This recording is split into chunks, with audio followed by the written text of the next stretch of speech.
We are very glad, and it's always a pleasure having you join us, coming to you straight from the heart of Africa, Kigali. My name is Sam Kalisa, and as we started off tonight, during the second Dakar Financing Summit for Africa's Infrastructure Development, President Paul Kagame, who attended the summit, revealed that having advanced infrastructure is among the factors that can reduce the cost of business and investment on the African continent and will increase employment opportunities on the continent. Olim Netet starts us off tonight with the report. Some of the heads of states and government and other leaders of various institutions from across Africa are in Dakar in Senegal, where they are discussing and assessing what can be done to find the needed funds to invest in the program for infrastructure development in Africa. These projects also include joint ventures that mainly focus on transport infrastructure, energy and technology.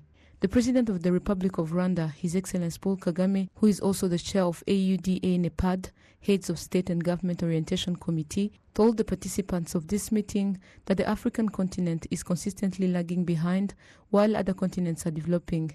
He also pointed out that having inclusive, reliable and sustainable infrastructure is beneficial to Africa's population and that it means reducing the cost of doing business to those who do trade and investments. Over the years,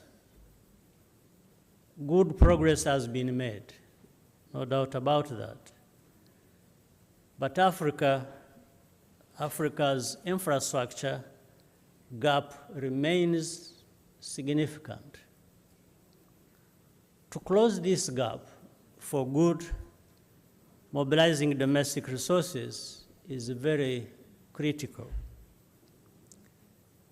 This is why in 2017, AUDA-NEPAD launched the 5% agenda on increasing institutional investment in Africa's infrastructure.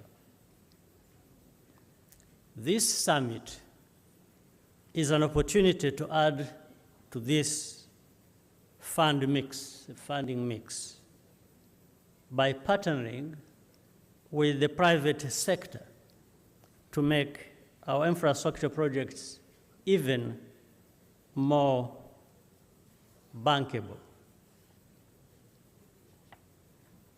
Having inclusive, reliable, and sustainable infrastructure is not an end in itself.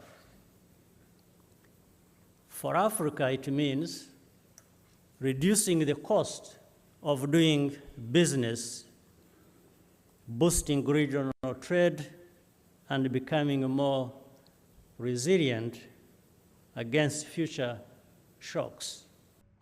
69 major projects are expected to be implemented until 2030 with a value of $160.8 billion, where every year at least $16 billion should be invested in these projects. Each part of Africa will be allocated joint projects, where the West Africa is allocated $40.5 billion, East Africa is allocated $37.9 billion, Southern Africa is allocated $13.8 billion, while Central Africa is allocated $8.6 billion. There are also 17 joint projects that brings together various countries on the continent that are expected to cost $43.6 billion. President Macky Sall, who is also the chairperson of the African Union, notes that speeding up the infrastructure activities in Africa is beneficial to the 600 million people without electricity. Notre déficit d'infrastructure ou notre déficit en infrastructure physique et numérique reste encore très élevé. There is infrastructure deficit, where our deficit in physical and digital infrastructures is still very high. Thus, despite the availability of abundant energy sources that assist in uniting the world, more than 600 million Africans do not yet have access to electricity, a paradox. And in a number of our countries, road and rail transport still remains problematic. The same for air transport, where to travel from one African country to another, you are sometimes required to leave the continent to return. For digital infrastructures, despite the progress made, the connection rate on the continent is still low, 36% against a global average of 62.5%. We could multiply the examples. On pourrait multiplier les exemples. Statistics from the new Partnership for Africa's Development show that in the allocation of funds, transport-based infrastructure will receive 67% of the total funding, including 25 projects. Energy-related projects will receive 24%, and technology will receive 6% of all funds, and water-related projects 3% of all funds. Olive Nhete, RTV News. Thank you, Olive. Still on this particular forum, the President of the Republic of Rwanda, His Excellency Paul Kagame, participated in the consultative dialogue on what can be done so that the African continent can achieve infrastructures that can connect and benefit countries of the continent. The head of state explained that political will is the cornerstone of the common development on the African continent.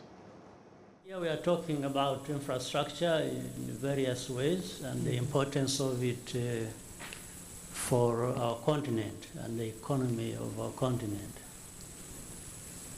But for everything, as is well known, whether we're talking about infrastructure or the other day they told us there was another conference here talking about many things we could do. There are really two parts to it. When you talk about infrastructure, is the actual infrastructure, the way we understand it, the way it serves people, and the whole meaning of it and the benefits. But on the other side, there is the politics of it. Mm-hmm. The politics of it, which is supposed to enable the development of this infrastructure, develop it the right way, and to serve the people the right way. So when the politics is wrong, everything else goes wrong. That's why we might, and have been for a long time, talking about continental integration. And one of the things that can easily integrate our continent is actually the infrastructure. If we made these developments of infrastructure in different places seamless, connected, and enabling people from one part of the continent to another to be able to use that. Later on, issues of affordability, accessibility, and usage will also follow in the end. Now, therefore, what we have done first and foremost is development of these ideas of things that should work for the continent and how we can develop. It requires the politics, as I talked about. It also requires financing.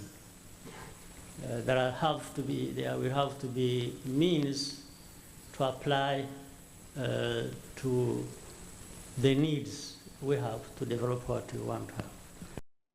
The head of state went further ahead to emphasize that the broadband internet that has reached most of the African countries is an example and a proof to the ability of things that can be achieved, although partners in different levels are needed to make sustainable projects on the African continent possible. Moving ahead to different matters, Congolese refugees or Congolese who live in Rwanda as ordinary citizens without the refugee status rejoice in a good integration into the Rwandan society, which allows them to carry on development activities without difficulty. Gentil Emery, a Congolese born in the city of Goma, has been living in Rwanda for about 20 years, working as a hairdresser in Rwanda. He says that he chose to stay in Rwanda due to its peaceful environment. This testimony is shared by Peter Bokanga, who has also just opened a nursery and primary school in Kigali. He says that he has been living in Rwanda since 2006 because the working climate is very favorable to him. Nevertheless, he hopes that there will be peace between Rwanda and DRC because the two nations are compelled to coexist as neighbors. Nous sommes les voisins et nous resterons toujours. We are neighbors forever. Rwanda will not change its borders, and the Congo will not change them. The leaders should see how to address this problem. 99% of my friends are Rwandans. You understand that we live well together and share a good life without any problems. Donc, il n'y a pas de problème. Kumba Patience has lived in Rwanda since 1997, settled first in Kigali and then in Butare. She currently lives in Gisenyi in the northwest of the country, where she works as a school headmaster without any difficulty. Comprenez que j'ai 26 ans au Rwanda, j'ai pas de problème. I've been in Rwanda for 26 years. I have no problem with what is happening here. I have a bank account, my husband has a job, my daughter is a doctor in Rutongo Hospital, she studied in Butare and now she's working. Il a étudié à Butare et il travaille. Dr. Awas Raymond is the president of the Congolese diaspora in Rwanda. First, he worked at the University Teaching Hospital of Kigali, but he later opened a private clinic. He says that throughout his career in Rwanda, he was well integrated into the Rwandan society and has had no problems since then, a satisfaction shared by his Congolese compatriots, whom he represents in Rwanda. Je ne suis pas dans une prison. Venir au Rwanda, ça a été un choix. Et quitter le Rwanda. I am not in prison. I chose to come to Rwanda, and it is up to me to leave. If I had been threatened, I would not be in Rwanda. I represent the Congolese people living in Rwanda, so I have to know how my brothers are living. So far, I have not had any complaints of being ignored or discriminated against. Qui aurait des problèmes pour question de discrimination ou question d'injustice. Dr. Awas Raymond also highlights that it is important to fight against those who promote hate speech, noting that such speech only benefits politicians who target their personal interests. Derrière un discours de haine, c'est un tremplin que nous sommes en train de. Behind the hate speech is like a bridge for a hidden politician seeking his own interests. Such hate speech should be countered. Ces discours de haine doivent être combattus. According to the president of the Congolese diaspora, between 50 and 60,000 Congolese live in Rwanda, in addition to about 80,000 Congolese refugees hosted by Rwanda. Olive Nete, RTV News. Some teachers in kindergartens or public nursery schools are requesting the government of Rwanda to provide for the new curriculums and infrastructures, hence improving the quality of education. Iyo tuvuze science, engineering, imibare bihera hasi muri primaire. When we talk about science, engineering, mathematics, it all starts at the primary level. That is why we began on what we call foundation learning, reading, writing and counting, and then proceed science colleges that need to be improved, such as laboratories. To reach the PhD level, it requires to have started well from the beginning, even though we are speaking of the university level, but it all starts at the bottom level. There should be strategies at every level for us to have many students that progress to the PhD level. We will not always depend on others. We want to reach the level of teaching it here in Rwanda. That is why, in this forum, we are analyzing on what has been achieved so far and also address the problems we have and take effective measurements in the next year. Facets include also technical studies. We are also advocating for other African countries for us to collaborate all together and then provide support, because the support we are talking about is not limited to your country, instead to other partner states, focusing on what would benefit all countries in this program.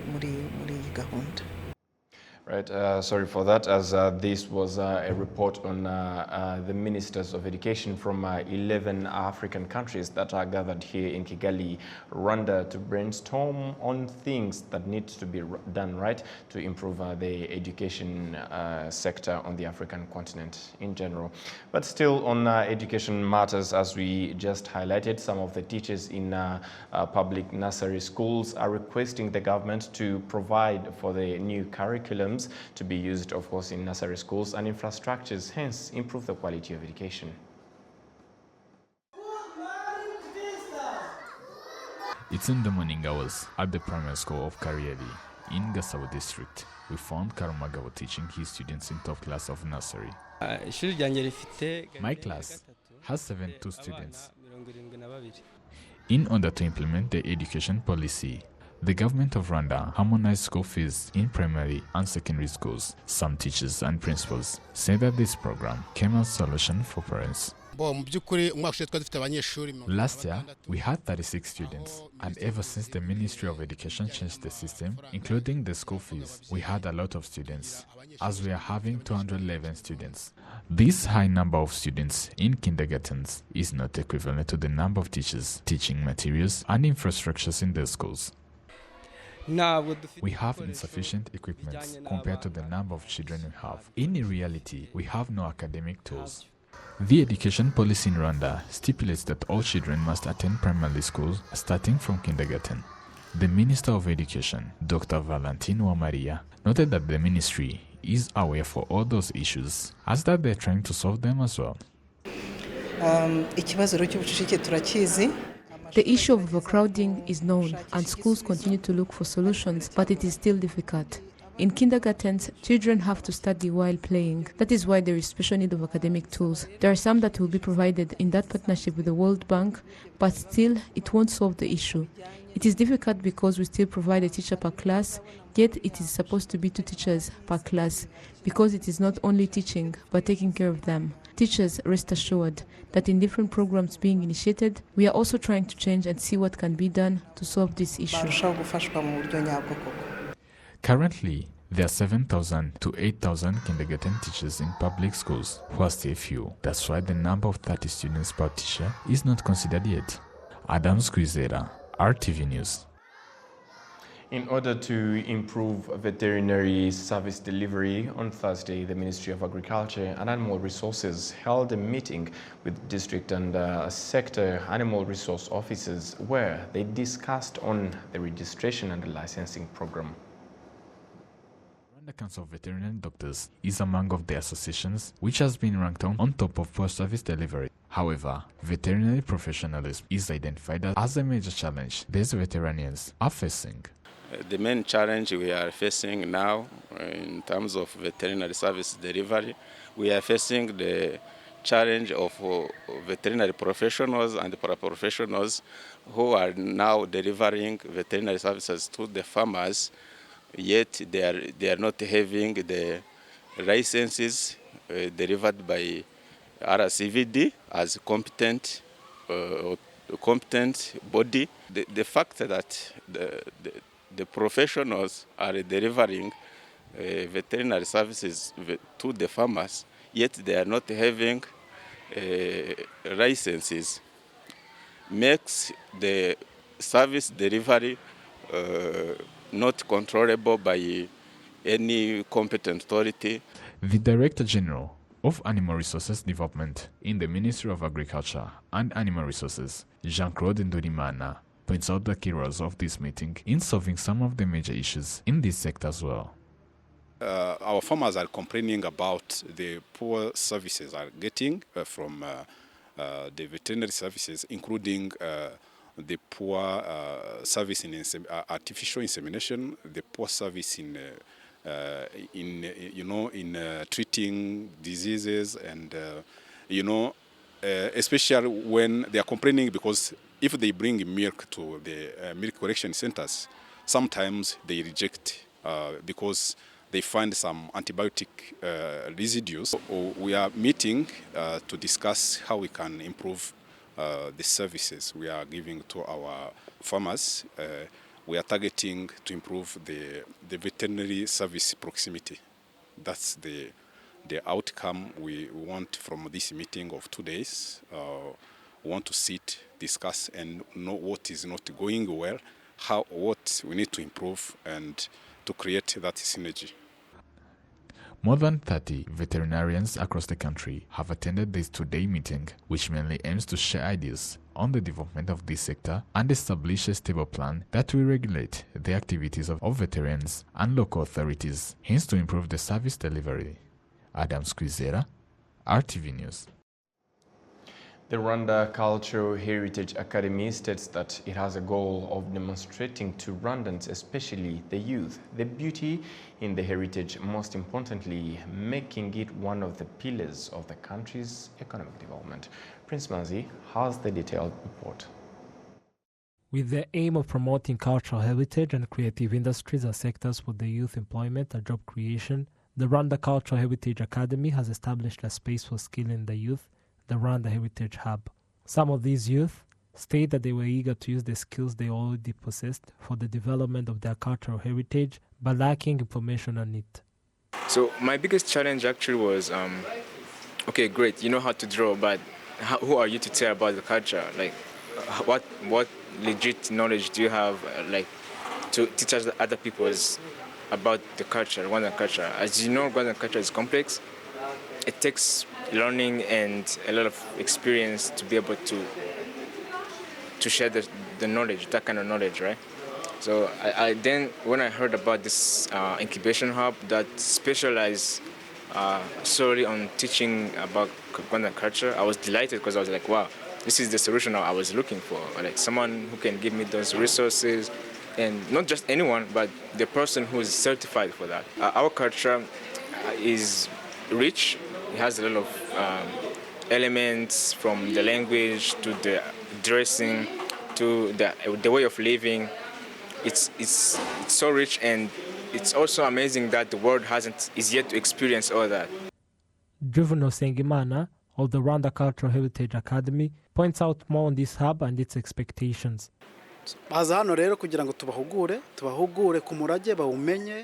These youth are gathered here for us to give them more skills on our cultural heritage. We take a look on our historic treasures, how to preserve them. We want this hub to be the center of excellence, and also for the youth to see it as a way of generating income for their development and to contribute highly for our country's development. The hub started off with 30 youth that will also play part in raising awareness among their fellow youth across the country. Prince Manzi, RwandaTV News.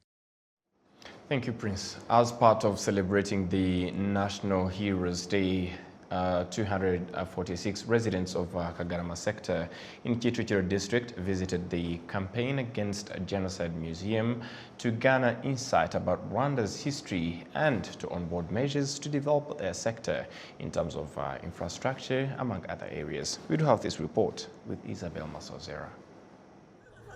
To some of the residents, the day presents an opportunity to get to know each other and take steps to improve their community. The first lesson is for us, the youth, to follow the footsteps of our elders who sacrificed everything in their power to stop the genocide against the Tutsi in Rwanda.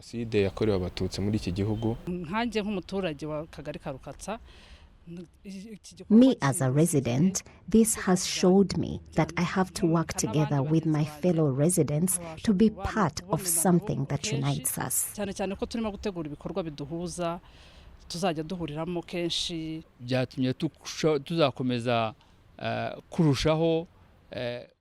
has made us want to do better, to have more platforms that brings us together.